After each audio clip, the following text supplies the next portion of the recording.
Peter Eisenstadter, and I play Sandor Turai in the plays The Thing by Ferenc Molnár, which was adapted by P.G. Wodehouse. Well, he's the lead character. He's a playwright with 30 years' experience, and he seems to be extremely confident. He walks into a place and pretty much takes charge of the place. He encounters a particular problem which he takes on the responsibility of solving through his ability to write and dramatize, which is something he takes a great deal of pride in, and apparently with very good reason.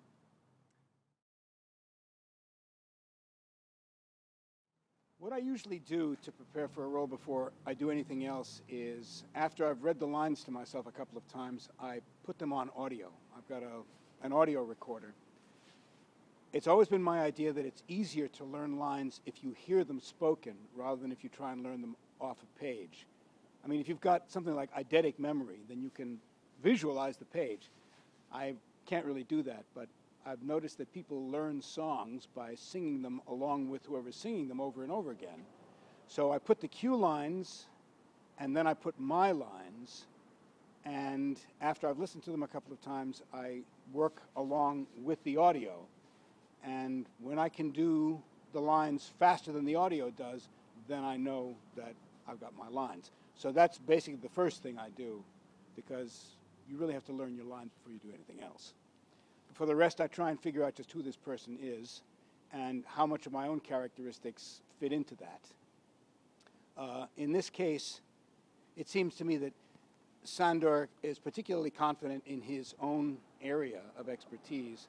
I was an English teacher for 30 years, and he's been a playwright for 30 years. So the same kind of confidence that I came to feel in the classroom, he feels in his own field. And I think that's kind of a relationship right there.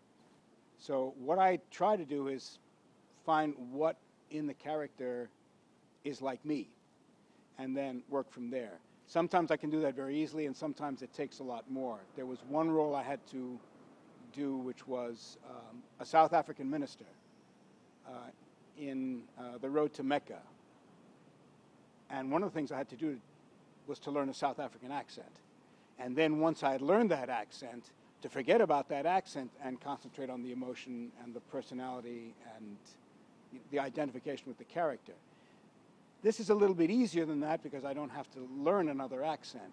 But at the same time, there's something courtly about the character. I mean, it's set really in another time where manners were a little stiffer and people did things like dress for dinner.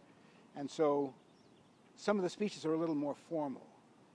And one of the things that has to be done is to take the formality of that speech and make it your own without sounding stilted. So these are things that you think about.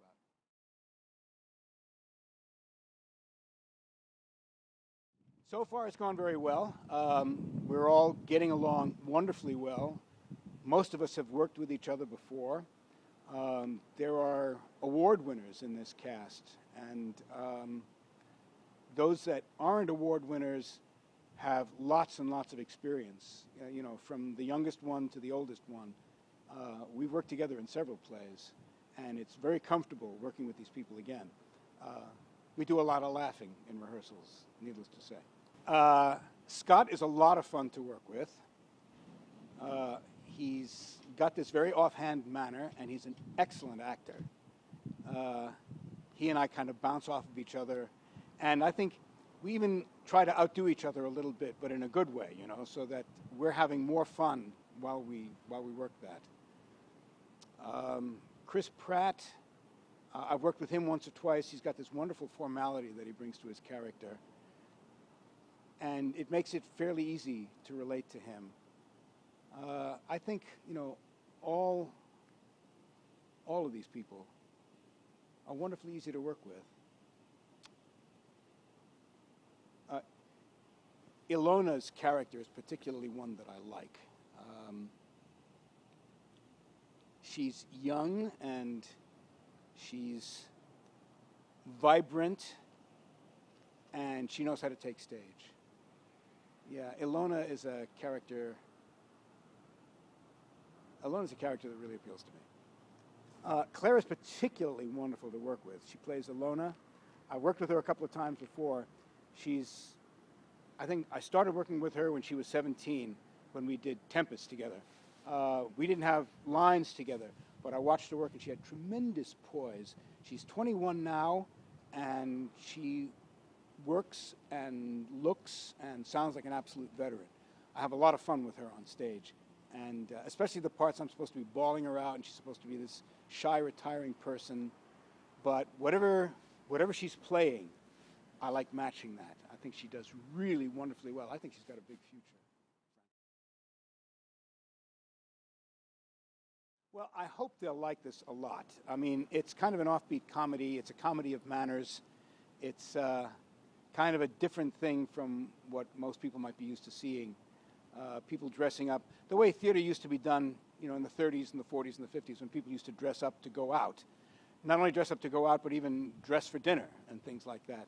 So it's a kind of a window on a different time, and yet it can be pretty funny. It's, you know, a comedy of a ridiculous situation that's made even more ridiculous, and I hope we can carry it off. So come and see The Play's the Thing. We're all very anxious to put it on for you. It'll be at Peterborough Players, May 7th, 8th, and 9th. For further information, you can go to actorscircletheater.org. All the ticket information is on there. And hope to see you there, and I hope there's lots and lots of you, because the more people come, the more they laugh.